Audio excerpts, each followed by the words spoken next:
Happy Monday, everybody. This is Crystal Jordan with Reality Check, and today's Reality Check is with the beautiful young Zonnique. She is also known as the daughter of Tiny and Ti. She's on VH1's Family and Friends Hustle, so we're waiting for her to join the broadcast. But I wanted to start, as we do every reality check, or how we've been doing, and talk about the question of the day. If you checked in this morning with us on Rolling Out's morning call, I asked the question after watching Insecure again. Insecure is providing all our questions of the day right now. How much of an impact do your girlfriends have on your self-care? How does your relationships with your girlfriends factor into how you view self-care? And so I will just say for myself, I know that my girlfriends and having friends, those close relationships, I really, really rely on them to, they're definitely a form of my self-care. Self-care can be making sure that you are always taking time out for yourself, but self-care can also be spending time with your girlfriend. So I think we have Miss Zonnique. We're going to add her. There she is. Hey, how you doing? I'm good. How are you, lady? I'm pretty good. I just got home, back to the house. You see, I'm looking a little crazy. No. You look cute. What does that say? Foreign. Uh-oh. Oh, foreign thoughts. Foreign thoughts. No. So I think sweatshirts and ball caps are like the definite, like the wardrobe for right now, because we're all going out. You have to put on the mask. You got to do all Right. of that. So Okay. Hey. yeah. So how have you been dealing with, how have you and your family been dealing with this whole pandemic and staying away from people? Are you guys quarantined together? Are you guys getting out? Well, my family is pretty much quarantined together. I live by myself, so I'm Okay. quarantined in with my boyfriend, but I'll Okay. go over there and see them sometimes. Okay. My mom, she is like, she's been at home, but she enjoys having her friends over, so she'll invite people over. So I kind of stopped going over there for a while. Said mom was having friends come over. Well, that leads me into the question of the day that I asked. Okay, so today's question, I ask every guest, we do a different question of the day, every reality check, is how important are your girlfriend relationships to your self-care? Like, do you rely on your girlfriends and the relationships that you have with them to be kind of like a sounding board and almost like therapy sometimes? I think your girlfriend relationships are really the most important ones. I mean, Mhm. other than your family, like your girlfriends are the ones you tell all your tea to. Right. Your set of friends who don't judge you, and I think that your friends are always there. Through all your get-togethers with men and Mhm. breakups and stuff like Mhm. that. So you have to cherish your friendships the most, honestly. Yeah. Yeah. Now we get a chance to see you. We saw your friendship with Ray Janae, and then we see your mom's friendship. You guys, live a very public lifestyle. So what have you learned from watching your mother's friendships? Of course, your mother is coming from the amazing group Escape, and we saw her and her friends from early on, when she was very young, and see how important those relationships are to her. What have you learned about the importance of, girlfriend relationships from your mom? I think that I've definitely learned to keep your friends that you grew up with. Like my mom doesn't really have a lot of new friends, and Mhm. usually tries to make new friends. It doesn't really work out. So I can just see from example to keep all the people that I grew up with around me, and I really don't. That's exactly what I go by. Like I have no real. Like my friends now that grew up with me, I call them my family. So I really don't have friends. Yeah, yeah. That's the best kind though, when it's girlfriends that you can rely on. And I like the fact that you said that you're young to understand that it's important to have those girlfriends, because they'll be there when lives come and go. Because some girls get with a guy and they like forget about their girlfriends, and then when the relationship is over, they gotta go That's right. back. That's me sometimes. It's terrible. Yeah, start that over again. Now, we mentioned that you guys are on VH1 Family Hustle. We know the series is on right now, and people are inside. Some people are probably relying on television shows even more than usual. What has being on television been like for you? Because you've been on for quite a while, since you're really young. What has that been like? And have you ever thought that your life would be easier if you weren't on television? Well, life on TV for me has become a really normal thing. Like I've been Mhm. since I was young, like you said. So it definitely just became something that's just like, oh, okay, like this is just, normal. Like, the camera's gonna be here today. So it's definitely, I just got used to it. But you said, did I think it would make my life easier? Have you ever thought it's harder? But it sounds like you're used to it. It's just part of your daily life. It's always known. Yeah, even though I'm very used to it, I think that just in the long run, for me, I would say it made stuff harder. Well, Okay. easier and sometimes harder in some places. Like when I was in OMG Girls, we broadcasted all over the show, so it helped us a lot and it Mhm. got out there and stuff like that. But now that I'm older and I just want to be my own person, I still do my music. I just feel like it's like you are still shadowed under your parents, and it was the same thing when I was in the group. But I didn't really notice how much I didn't want that. Like Okay. they be like, oh, OMG Girls, and aren't you T.I.'s daughter? And ask me questions about my mom and Tip, and I was like, Yeah. okay, this is just what it is. But now that I'm older and I want people to address me by Zonnique and not T.I. and Mhm. Tiny's daughter, it can be Mhm. hard Yeah. dealing with your family all the time. Right. I wanted to ask you that because I'm really good friends and consider them family with Chili and her son Sean, and he has very famous parents just like you do. He's doing music, and we talk about like, does he feel pressure because people have a certain expectation of him because of his parents being Chili and Dallas Austin, right? So did you ever feel pressure because of your mom is in a legendary group, your Ti is obviously, king of the South. So there's probably, it's people expectations everywhere. Did you ever feel, kind of pressured by that? I feel like let me see my real answer. Mhm. I think that people put expectations on you, period, especially Mhm. now, like social media, everybody's just in everybody's business. But I think some people do put expectations on me. I mean, sometimes they're good and sometimes they're bad. I think some Right. people, feel like because I do music and I have, people, parents who have already, been seasoned in the game, that I may just be a Mhm. bunch of crap and I may just be doing this for something fun. And Right. people definitely are like, oh, okay, well, her mom and her dad does this, let's see what she got. And they put me, they want to see it happen. They want to see, like, Right. but I try not to really pay attention to stuff like that because I push myself to be the best that I possibly can. So it's really like I put most pressure on myself and I try to block out Mhm. everybody else putting that That's on. what's up. That's what's up. Well, I do have to say that your mom, I've seen you from the time you were really little, and your mom and dad and everybody have done a great job, with you. You have people love working with you. You have a great reputation in the industry, and that's I commend them and you too, because sometimes parents can do a good job, but the child, the young person has a lot to do with that too. So I commend you for doing that, still being very grounded and wanting to work hard, even though some people would think you don't have to. So Right. you actually have two singles out right now, right? And make sure my phone doesn't go. I think it's going dead. Okay. So tell us about. I love the first one, Winner. Tell us about that one. How that come into play? So Winner is a song that I went in to the studio and I was looking through my notes and I write just notes random in my phone from all times, all different years. Mhm. And it was really a note that I wrote, something that happened to me in the past. And I'm like, I never spoke on this. I never got my feelings out. And I expressed myself through my music. So I felt like, I always write love songs. So I'm like, oh, today I'm writing about how I felt when I was talking about this stuff in my notes, and that's how it all came about. Really, like a lot of stuff in my past that was built up. Mhm. Okay. So and then what's the other single? What's the title of the other single? FTCU. That one came Okay. about because, like I was saying, I'm very comfortable writing love songs. I'm always writing love songs and slow songs. So with this one, I was like, I just need a song that's like up tempo and girls can dance to. Girls are like, oh, they want to get ready to go to the club. And that's how it all came about. The producer Jay Reed, who was my close friend as well, he started Mhm. making a New Orleans type beat, and Okay. that's where that's really how we built it. Like after he made the beat, everybody was like, "Oh, okay," and we all just started going in the booth from there. Nice, nice. Well, hopefully we'll get a chance to. People will actually get a chance to get out and dance, All and right, and okay, that's what we hoping.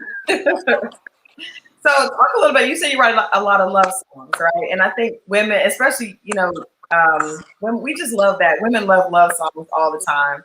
Talk about, you don't have to talk about a specific relationship, but what are some of the lessons that you've learned just dating and being in relationships as a young woman that you've been able to share in your music and maybe, help other girls get through? I would say, let's see, some of the lessons I've learned to not be so naive. I Mm-hmm. think that's something we get caught up in, letting a man tell you something and you know that in your guts It's not is right. what, yeah, it's not right. Like, go That's to right. and yeah, like be happy for yourself, like Yeah. and learn how to be happy with yourself. Like I think that a lot of us get so comfortable with just being with somebody else and loving somebody and that being your happiness. Mm-hmm. Like for us young women, we definitely have to find happiness and love within ourselves and love ourselves before we try to love other people. Yeah. This doesn't work. Yeah. What about even being in the public? Have you learned some lessons about maybe not sharing your relationship or, keeping certain things to yourself?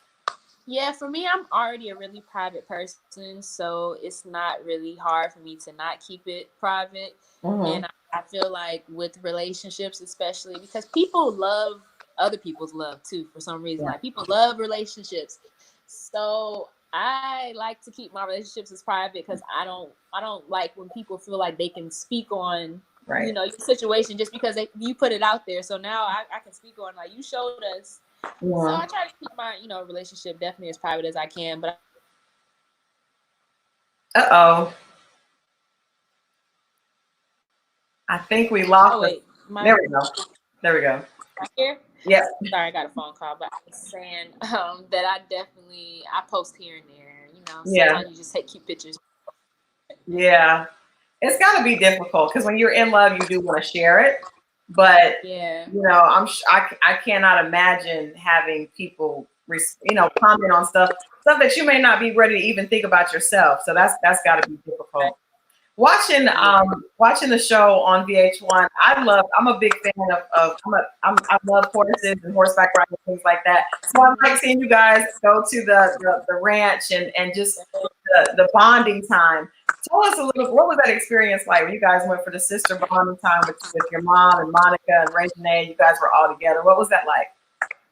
the sister, though not the sister, but the bonding time was honestly that was a lot of fun filming because we don't really always do a lot of um, stuff like outdoor things. Like I feel like we wait till we get on trips and Yeah. go out the country to want to do stuff that we don't really do. So it was fun just to randomly take a little car ride to go to a little cabin and do stuff together. Mm-hmm. And it was a piece of everybody's family. So we don't always all Kids like all yeah, the be stuff we together. do. Yeah, so we all were joint. So we don't get to do that a lot. So I think everybody really enjoyed being together, doing some different stuff. Mm-hmm. Yeah. How are you and are you and Reginae really close? You guys have similar backgrounds with your parents being this, huge stars and in hip hop, in the same way. And you've grown up kind of together. How is you guys' relationship? Have you guys been able to help each other through some hard times? Yeah, me and they are really close. I was probably 11 or 10 when we met each other. I'm not sure when, Mm-hmm. but our relationship has grown so much over the years. Like she's my little sister. We talk every day pretty much, and we see each other a lot. We lived with each other for a while, for Okay. like a year. And our moms were really skeptical about that. They were just like, y'all are total opposites. Like, we don't want y'all to not be friends when it's over with. But we always talk about now how much we miss living with each other and stuff. So me and they are extremely close. Nice. That's nice. That's nice. Like I said, we talk a lot about how those relationships, girlfriend relationships, are super important. Yes. Have you ever had a situation with a girlfriend where you guys kind of fell out for a while? We see that happening on Insecure. The friendship is kind of growing apart. Have you ever experienced that? And if you did, were you able to get the friendship back together? Sorry, I'm moving so much. But I haven't experienced a lot of that. Mm-hmm. But I have experienced it maybe once or twice. I feel like that when it's your real friends, it never goes away. Like you I can go agree. through stuff, you cannot talk for a while, and I mean, you cannot talk for years, and when you do talk to them, it's the same, like you never missed a beat. So I definitely I've had that time, but when, like I said, when it's your true friends, it doesn't go away. It doesn't. That's true. That's true. I see you've been doing some interviews, promoting your music and that kind of thing. Are there other things that do you miss being out, being able to actually interact with fans and perform and all that? Yeah, especially since I've done like all my interviews online. I keep saying that like, now I just miss going to actually sit with people and like catch a vibe while I answer the questions. Yeah. But I'm really sad about the whole concert situation, like putting out my songs and wanting to put out my project this year that I won't be able to perform it. Like the performance and the tour, that's always my favorite part of everything. So that part is sad, but next year it's cool too. Yeah, it's coming, and I think people are enjoying getting a chance to kind of see what everybody's doing. Everybody feels a little bit more connected because you get a chance to see that even the people that you look up to, the celebrities, we're all in the house. Right, exactly. In the house. Did you have a chance to see verses with Erykah Badu and Jill Scott? I didn't get to watch a lot of it at all. I tuned in right when it came on, and they both weren't on there yet. But I ended up taking a shower and washing my hair. It took them a while. It took them a while. It took them a while to get on. Yeah, and when I got in the shower and washed my hair, like it takes me forever to wash my hair. Like that's already a big thing. So I missed a lot of it. You missed a lot. Well, I was asking that because I was wondering, aside from, of course, Escape with your mom, what other women were influential to you in music? Like who else have you like looked up to or really like become inspired by when you're producing your music or creating your music rather? I would say people I've always looked up to from the very beginning would be like Brandy, Missy Elliott, love Missy, John Mayer. And my range is so like I like that though. And Ariana Grande, like that is my type of music. But those people are like I look to for different things. Yeah. Would you and your mom ever do, or have you guys thought about doing like a collaboration together? Well, we've done one song together, and ever since that one song that we did, which we never even planned for us to do a song together, kind of just like she wanted me to come in the studio and write, and she ended up liking. I just laid it down like my little example, and she was like, "Oh, like you need to do it with me. We sound good together." So that's the only song that we've done. But since then, she asked me to like write for her a lot. Like she'll write half of the song and just give it to me. Like just write the rest of it. Nice. So we didn't always work good in the studio together, being mom and daughter, and young and just growing up with my mom always being on me about everything. But now that I'm older, we work a little better together. That makes sense. My daughter is an engineer. Now sometimes we have to take a break from each other. Then she's older now. It's like okay. That mom and daughter thing, I know your mom has always been really supportive. She was managing you guys at first, right? Yeah, in the beginning. Is she still managing you now? No, my mom, she doesn't really like being a manager. She always like, I just spend the money. Like, she don't like being the manager. So no. Well, that's okay. The money is one of the most important parts that helps push everything. Yeah. So before we get out of here, is there any advice that you would give? You have a lot of young fans. You've always had a lot of young fans, especially young girls. Any advice for them that want to be in the music industry, that want to follow in your footsteps on what led to your success? I would say just to take your time perfecting your craft and, just always want to be the best that you can possibly be and work on being the best that you can at your craft. And don't let anybody rush you to make you feel like, oh, like you have to be doing it right now. I feel like right now with social media and especially with this pandemic, everybody's like, pick up a new skill or you're not doing nothing at all. Like, just, go on your own time. I feel like, there's a place for everybody and it's not a battle. It's not a competition. Yeah. So, yeah. I like that. So tell people how they can get both the singles. We want to make sure we support the new music and where they can follow you at. Yes, you can get both of my singles on all streaming platforms: Apple, Tidal, Spotify, Apple Music. Wait, I think I already said Apple Music, but Google Music, everything on all streaming platforms. And my Instagram is Zonnique J. Lee. My Twitter is Zonnique. You can keep up with me on those two social medias the most. Okay, sounds good. We'll definitely make sure we support. Thank you for stopping in for Reality Check. Wish you much success. Stay safe, and we will talk to you soon. Thanks a lot, Zonnique. Thank you so much. You too. Bye-bye. Bye. All right, guys. Well, thank you for tuning in for another edition of Reality Check. She's a sweetheart. I love her energy. She's so positive. And her mom and T.I. and her dad all did an amazing job on raising a very respectful, talented, beautiful young lady. Thank you guys for tuning in. We have more coming this week. You guys tune in the morning to rollingout.com for the morning show. Tune in for Reality Check here Mondays at 2 p.m., Fridays at 2 p.m., and sometimes Wednesdays. We have a little extra going on to keep you entertained during this pandemic. So we'll see you guys next time. Thank you for tuning in. This has been Christal, your host for Reality Check, and I'm out.